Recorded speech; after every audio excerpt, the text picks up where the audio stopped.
அப்பா எங்க போறான்?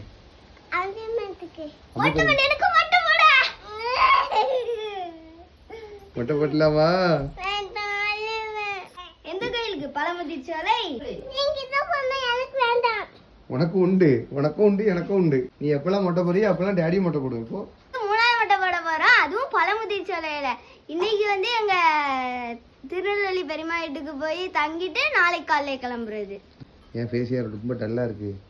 ஃபேன் போடாம அப்படியே இருந்தோம்ல, அதனால வேத்து கொட்டிட்டு இருக்கு. ஃபேன் ஷர்ட் போட்டோனே அவளும் ஃபேன் ஷர்ட் தான் வேணும்னா. போலாமா? ஏய் மொட்டை போடணும்னு மூஞ்ச பேரு. ஏய் ஏய் குய்யால. வெள்ளி மொட்டை போட வேண்டாம், ஓகேவா? மொட்டை போட வேண்டாம், ஓகே? நான் தள்ளி விட்டேன். தள்ளி விட்டு போறியா? யாருமா தள்ளி விட்டா? நீங்க. சூப்பர்.